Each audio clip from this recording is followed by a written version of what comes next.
All right, welcome to this week's Midlife Multis. Good week for the Edge. Yeah. How you doing, Penny? I'm doing all right, mate. Yeah. Doing all right. Yeah. Feel a little bit off, but we're going to power on and get through it, mate. It's one of those winter times, isn't it? Both my kids are off sick from school today. Yeah. I was off yesterday. We've had heaps of staff off. It's just that time of year. It is. But we're still finding winners, which is important. We are. I went Good 3 out of 4 for my Edge last week. What was your tally? I went 1 out of 2. Beautiful. That's right. And, you know, if you listened, you would have known to save on the first one. So kind of 2 out of 2. Maybe 1.5 out of 2. And you took me on. Yeah, I canned that, if you remember. I remember you taking me on. I thought about it at plus. Like, on the button. But I won again. It keeps happening on the show, mate. I'm enjoying it. Before the show, you were getting the better of me. Now I'm getting the better of you. All right. I disagree, but that's all right.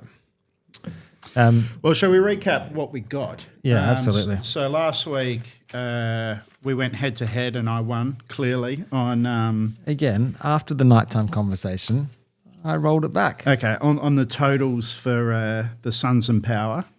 Up in Darwin, and I think that's something to look at next year.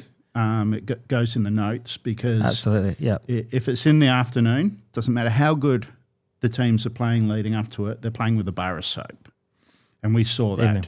And you made a good point actually when we caught up over the weekend that if you get that kind of dusk game, bet the overs for the first half and the unders for the second half, which is genius. You were on, like, it was going well over, right? At halftime, it was over 100 comfortably.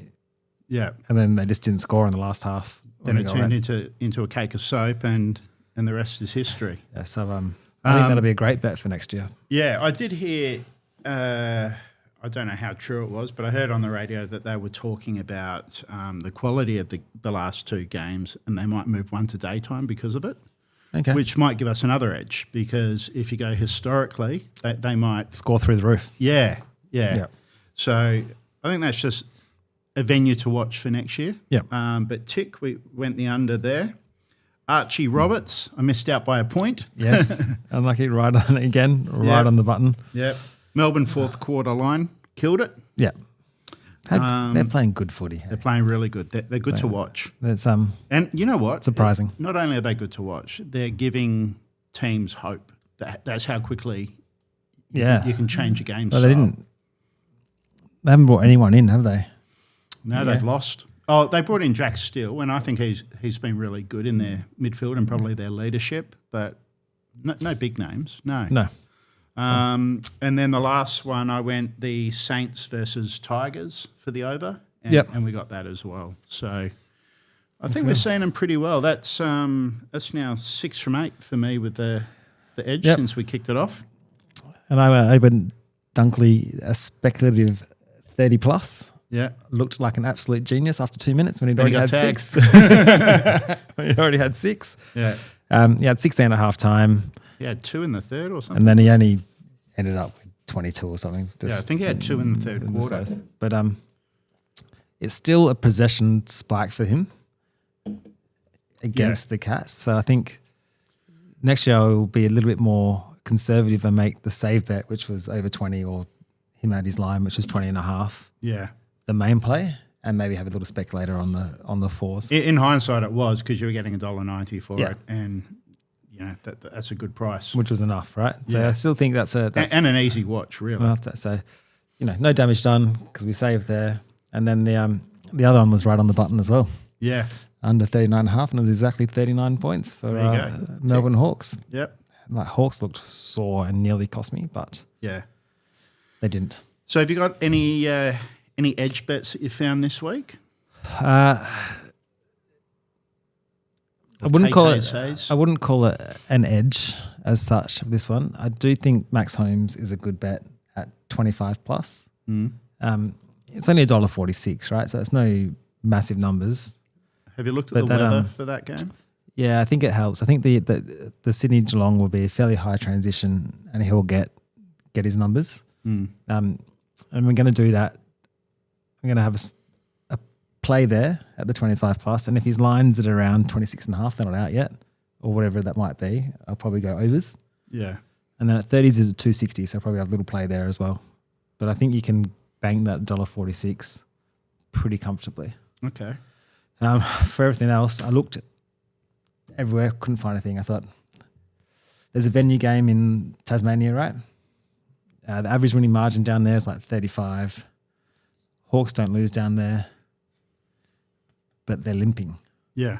Right? And they don't have I've got one in Connor that Nash. game, so we might be able to put together an SGM for Thursday night. No, I couldn't find anything, so I'm waiting to hear what you've got. Okay, I've got a few. So we're gonna go again for the third week. We're going to go Freo for the last quarter line against St Kilda. Yep. -6.5. I thought you'd go that.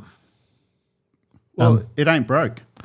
No, I actually... And you should win by more than a goal that last quarter. Yeah, I actually like this one. I think they're both teams are coming off the same break, right? They both played Sunday. Yeah, but they're coming off the hard slog in Darwin also, remember? Yes. So I think they've done it a little bit tougher than you guys. And then they've got to come over here and deal with what's Wharfie time in the last quarter. Yeah. Well, hopefully we don't need Wharfie time. Which is what we might need to call that bet from now on, Wharfie time. Well, I mean, it's like, I knew you'd probably go that. Yeah. So there's no point double dipping. No. And I know JL's press conference after the game, he was talking about them being disappointed that they didn't go on with that 100-point win. Yeah. Which so I was also. Yeah. I told you, we're not a margin team though, so that would be my concern. I think we might get on top of the Saints early, and then it might be the same sort of thing, resting guys on the bench. Like I need a Clark for 2 more possessions, and he spent the last 10 minutes on the bench. Yeah. We'll see. I'm going to follow it in until it stops working because it's a trend that we've identified. Well, it's also a goal on 1 point, right? So you don't have to they don't have to absolutely flog them in the last quarter. No. Let's go more. Then I've got GWS. You'll see that I'm following these same trends. GWS returning from a hard game in WA and then hosting Brisbane. I think Brisbane -15.5 against a team that just lost to West Coast is a gift. Yes. So I also looked at that game. Brisbane haven't lost 2 in a row since 2022. I think they win. They just can't trust them.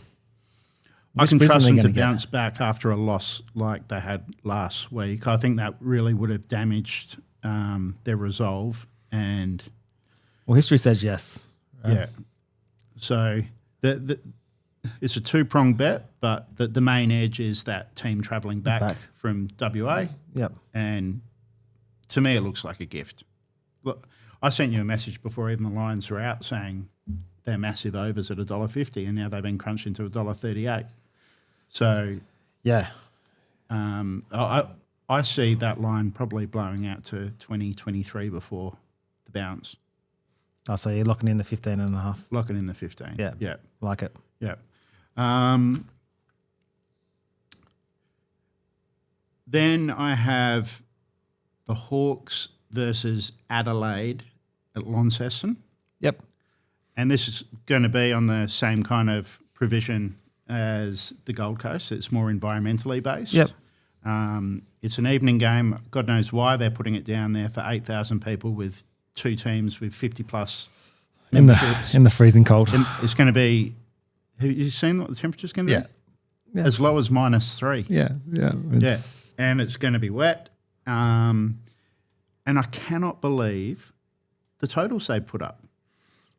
These teams have struggled to score 70 points against each other lately. Yeah, it was all. It's always close. 46-45 last year. Yeah, it was. So they put up 165.5. Okay, I'm going the unders. It's a beaten up Hawks in the rain. We've struggled to score apart from against North last week against really good defences, and I'd say, they've got a good defence. I wouldn't be surprised if this is an arm wrestle around 130 points. So I'm happy to take the unders there. Yeah. And again, it's going to be one of those venues that we watch closely. Yeah. Well, they only get to play there a couple more years, don't they? Yeah. Before they get kicked out. So they're all my edge bets, right? Yeah. But there are a couple of side bets that I'm going to have a little look at for some interest. Geelong and Sydney. Wonder if the market has just overcorrected with Geelong. They're too far apart. Yeah. They're far too far apart. Like, what has Sydney done wrong? Nothing at all. They probably didn't put the foot on the throat against Collingwood like we all expected, but I don't think Collingwood played that bad either. Collingwood have done that to a lot of teams this year. Yeah. So currently the line is at +10. Again, I could see that drifting out, and if that's 15 points by the time they jump, or I get $3 for Sydney, I'll probably back Sydney or back Sydney at the line. Yeah, I don't see how Sydney aren't a chance. I looked at the either team there as well. I couldn't find the numbers didn't work. So like it was about $1.35 or something, which didn't add up to me either. So like for last week's, for example, it was got $1.41, and I thought there was probably an 85% chance, maybe even 90% chance of that happening. Yeah. So you're getting value. I couldn't find that this week, so I've just left it. So that's not an edge bet. The edge bets are ones I'm really confident in. That's just a bet purely on value that I think will be there. Yeah. And then there's just a little fun bet I want to have. Let me guess. Teams by over 100 somewhere. No. No. But that might come later in the week. I just feel like Collingwood have really disrespected West Coast. They've earmarked this as a game they're just going to win, right? Yep. And they've shown them no respect whatsoever. And to me, it's just a bit of Apollo Creed coming down, living in America. You know? Living in America. Yes.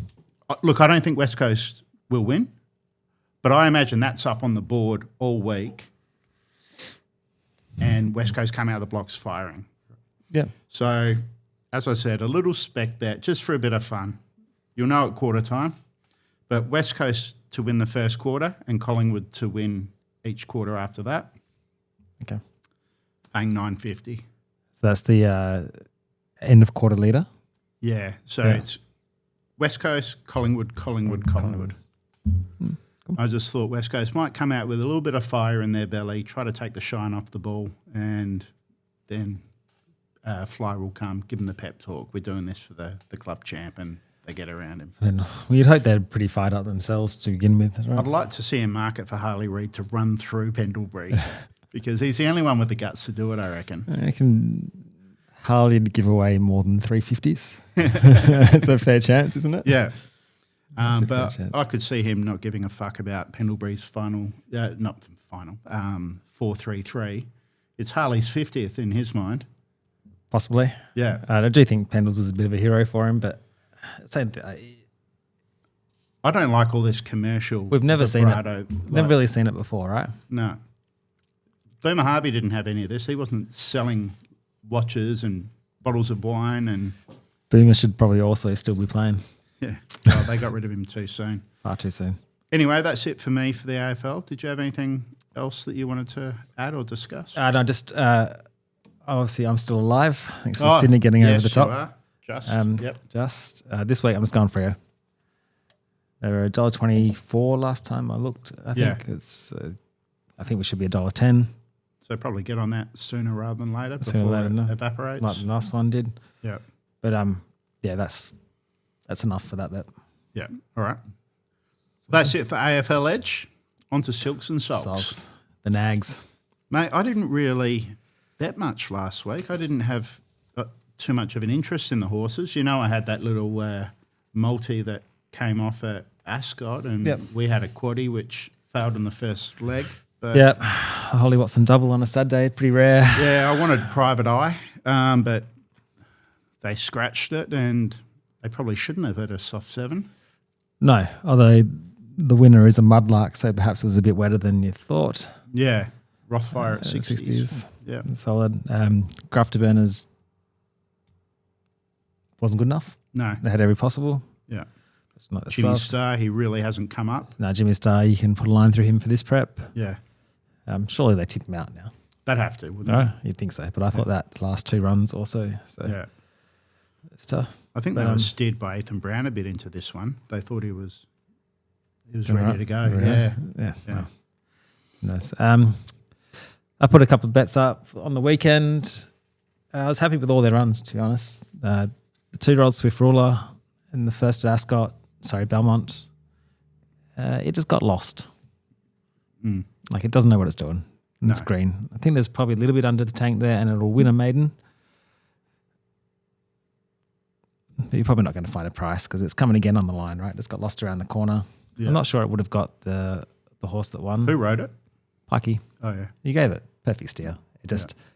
It wobbled around the corner, lost, was looking around. Yeah. And then when it puts its mind back in the job, it's going again. Yeah. So, there's something on that horse. I'm really keen to follow Agatha. She was a massive run. Got back, storming home. Probably peaked a touch late, but she also had to do it from the back on her own. Yeah. Like nothing took her into the race. So she'll also win races. And then Western Empire, well, that's just a tick. That was just a lovely watch, wasn't it? Yeah. It was last leg of a multi for me. One of your plays. It was my best of the day. So it was my biggest bet of the day. And the Smooth Chino just wasn't there. It's never run 5 in a prep before. No. And I think it was a real afterthought just because she's leaving and taking it to Adelaide. Also 1,400, right? I think Smooth is probably a better at 12, 1,300 max. Yeah. More dynamic. Yeah. But Western Empire is a proper horse. Yeah. And a great first up record. Yeah. Yeah. Always sprints well. Yeah. And I don't think they should push her out to 1,800 this time personally. I'd be keeping it at 14, 15, 16. And I think she'll struggle to lose. But the other play of the week was Zakuma. Now the Rams keeps going for us, doesn't it? The Ramsden winners typically it's not a great form reference for the Cup, but I think she's different. You know what? I've looked at that, and it is and it isn't, right? Yeah. It's a great reference for place getters in the Cup, not for winners of the Cup. Yeah, Persan recently ran very well after winning up there. It was a huge win. You know, I had no favours. Oh, they just dropped it out the back. Knew it would be too strong. And she hoped it would be. blew past them. Yeah. Over 2.8, so she'll get the 3.2 on that run, you'd think. They now can place her to get in on the minimum. She draws a gate. Big chance. I'm meant to look at what her futures price came into now that she's ballot free. Yeah, you don't like futures, though. You like them now that you got 81s. I'm already on. I just wanted to see what she was into. I neglected to look. So sorry about that. But I'm happy with that ticket. Maybe post it up as a futures because for those that have missed our early tip on Zakuma, it's not too late to get on. Now, did you look at what she came into by any chance? No, I haven't seen. Yeah. No. But throw it up when you throw up our tips this week. I'm going to have a look while you're chatting. Well, there's only a couple of horses that I want to look at this week. And one of them is one bad run away from going into our cat file. All right, we're giving it one last chance. Officially next week it goes into the cat file. It's a pretty big cat file. We've got a few of them in there. Yeah, this one will be the latest. Put it this way, this will be the most expensive horse to go into the cat file. Okay. Woderton. Yeah. If he cannot win this, first up, 1,300 metres, J-Mac aboard. There's a lot in its favour. Yeah. If he can't win this, you're getting 450 at the moment. He'll be shorter on the day. He will be in the cat file next week. Is he not already there, though? No, I've told you I'm giving him one last chance. He's pretty cat-like. Should you be?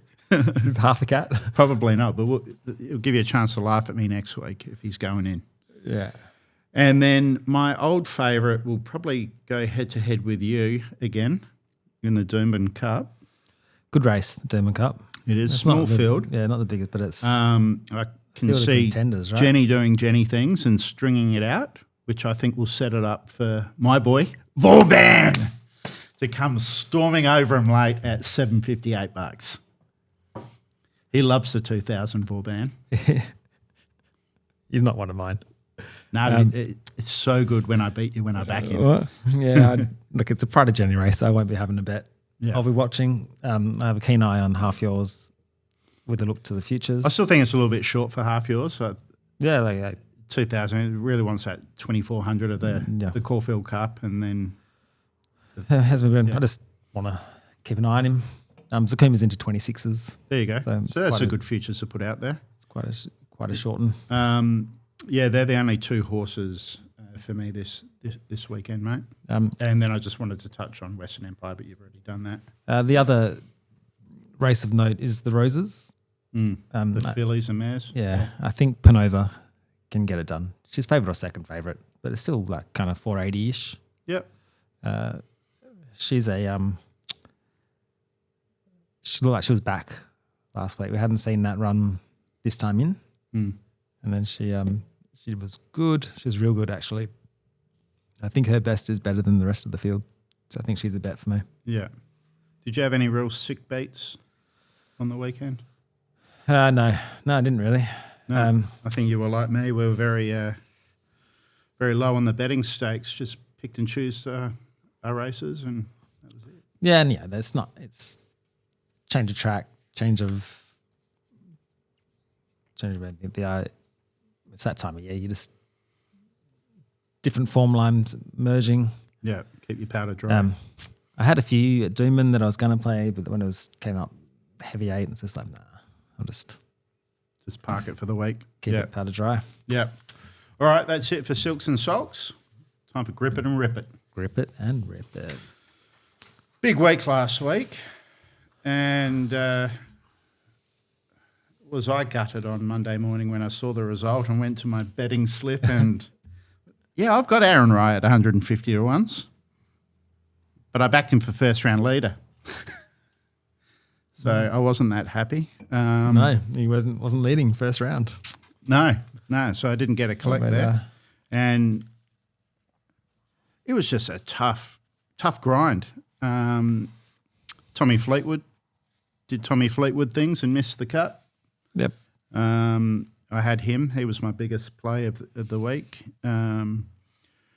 Brooks, I don't know what to do with him until he gets a putting coach. He is doing everything right apart from putting. His tee to green game is fantastic. Yeah, but he's not. He's not. That's what I'm saying. I don't know what to do with him, like because he's going to come out one day and putt like he did and blow the field apart. You're not really getting value for him either. Considering it's $19 this week. Considering that part of his game is like cactus currently. Yeah. Right. And Morikawa was all right. You know, he just maybe the back hurt a little bit in the last couple of rounds. But hats off to Aaron Rye, who's done it the hard way. He's done the DP World Tour. He's done the Corn Ferry. He's worked his way through and he's a deserved winner. He played really well and was unflappable with his 2 gloves and his iron covers. Didn't he finish strong? Yeah. I thought it was a really good tournament to watch. It was a great tournament to watch because you were never in it and you were never out of it. No. And just that, the afternoon sessions where the greens hardened up a bit were just so much harder than the mornings. Yeah. And so, then, by definition, then the guys who got to play afternoons were playing mornings the next day and it closed back up, right? It was some of those pin placements were just mean, like the 8th on Saturday for us, the 229-yard par 3, and you had a landing area about, 4 foot by 12 foot? Just over the back of the bunker. I got, what's his name that did the the cones and the arrows and stuff. How good was that? Yeah, how good was it to watch? That was great. Yeah. It really showed because it's hard to tell. And the little the paper arrows to show where. And then the ball's just rolling away. And they forgot to take them off when the guys were at the tee. Yeah, no, I thought that was really good coverage. They did a great job. We were unlucky with the betting, but it didn't hurt us. We didn't have a big play on anything. We're still sitting at 46 units 46 up. plus. Yeah, so that's all good. This week is a bit of a weird one. There's nothing really jumping out at me here. The course is 7,500 yards. It's wide open fairways. This is the true definition of a bomber's track. Big greens. It's just an easy course. Like it's a really easy course for the pros. Put it this year. Last year, Scotty Scheffler won at 31 under. The year before, it was won at 25 under. So it's just a dead set birdie fest. Yeah. We try to break it down as to what are you looking for as far as the stats that matter. I mean, really, driver and putter. Here, you want, and if your driver isn't working perfectly, you want your approach shots. You need a hot putter because you got to drain these birdies, right? You can look at birdie average, but I think it's a bit misleading because the track is so easy. Like it, you can look at bogey avoidance because, but I really think you just want a big hitter that can putt. You want a fill-up golfer. Yeah. You want someone that historically can score 6, 7 under regularly. Yep. I probably won't put any bets out for the family, but I'll put out some tips, and if people want to play with them and create their own multis, do whatever. Rasmus Højgaard, I probably will have a small little play on him minus Chef. Yep. Chef's $2.70 in this field, mate. $2.70. It's short. It's ridiculous. I've never seen that in a golf tournament. No, and he'll probably win by 10 shots, right? So everything you back, I'd suggest backing without Chef. Well, they're not, and it's costing you $1. Yeah, it's not even going to move the market in, is it? Because it's so just like Siwoo Kim is my second bet, right? He's $14 with Chef in the field. He's $13 if you take Chef out. It's costing you nothing. Yeah. Right? Siwoo Kim, I'm going because he's got the form on the track. You know, he's shot 20 under there before. He shot 25 under 1 year. Yep. He's finished in the top 5 the last couple of times he's played there. He's not the bomber off the tee, but he's just got the strokes gain. He will put it close enough to the tee that, close enough to the pin that he's scoring, right? Cool. So we'll go Rasmus Højgaard, Siwoo Kim, and an absolute dartboard. No one would even heard of this guy, but he's number 1 in the tour for putting. His name's Vince Whaley. He's got good irons. He's been in horrible form. It's purely a value play, but I backed him today at 307 to 1. Purely on if he gets his irons going, the way he hits the ball with the flat stick, he might be a sneaky chance. Other than that, keep an eye on the socials because, where I definitely will have a play is the first round leader market. Yep. And again, it's going back to Aaron Rye, 151s. No, I won't. No? He's not on the field, thankfully. He's going out and celebrating. It's environmental decision, right? So Wednesday night, heavy rain and thunderstorms. So on this Bombers track, they're going to be like dartboard conditions. It's going to be so soft. They can just land it. Yeah, wherever they want. I reckon it's going to be a real birdie fest for the front half of the field. And what it will do is it'll make the Bombers play longer, play shorter. Yep. Which will be good. You've got 5 miles per hour winds in the morning group. In the afternoon, it's going to dry out, the greens are going to quicken, and you're going to have 35 mile an hour gusts. So it's one of those weeks where I feel there's going to be a big advantage for the morning group. So we're looking for a guy who can putt and bomb. Yeah, so I'm looking in one of the early tee times. I'm looking at Keith Mitchell. He's currently 46-1. Okay. Massive off the tee. Are the tee times out yet? No, they'll be out tomorrow morning. He's massive off the tee, good short game, played well last week, so he's in form. Yep. I'd love to see him get an early tee slot, and if I do, I'll pull the trigger and back him. Yeah, cool. First round leader. It's 46 each way, so yeah, we'll keep an eye on that and maybe put something up on the socials tomorrow. Yeah, that's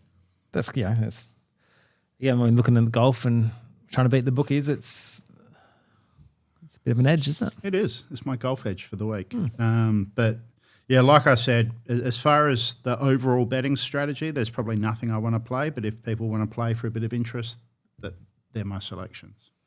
Yeah, cool. Yeah. How about you, mate? You got any wild golf tips? No, other than it was almost a week early with Smelly in top 10 and he's leading it after 3. It was good to see guys like Smelly and Rye and Matty Schmid from Germany and Jaeger, all these guys that people don't really know if they don't follow the DP World Tour, to see them competing on the last day was good. I thought Smithy played really well.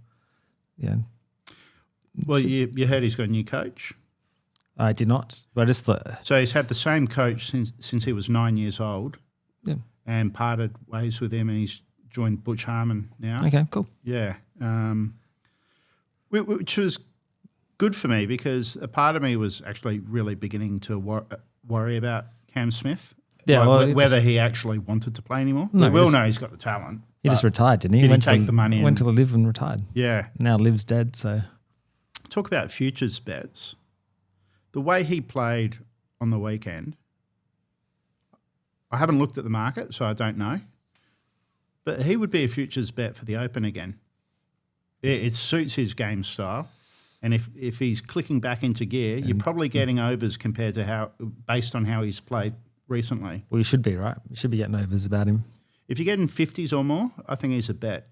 Yeah. Cool. We'll have a look at that too. Yeah. That's it for me with the golf. Next week we'll be into a bit more normality with the golf, with bigger fields and better fields. But, unfortunately there's a bit of slim picking this week. Yeah, cool. Yeah. Anything else you want to chat about, mate? Spurs got up over OKC today, comfortably, in 2 overtimes. And they drew away late, right? Wemby, you keep going on to be that SGA, but Spurs can't win without Wemby either. No. So, 41 and 24 rebounds. I'm still not worried. You should be. I still think OKC get it done over 7. I've said that all year. Yeah, I know you have, and you might be right. So I'm looking forward to game 2. Only got to see about 5 minutes of today's game with work. Yeah. Which can get in the bin, but it's work. Hey, we've got to do it. All right, well, I think that's it for this week. Absolutely. All right, Godspeed.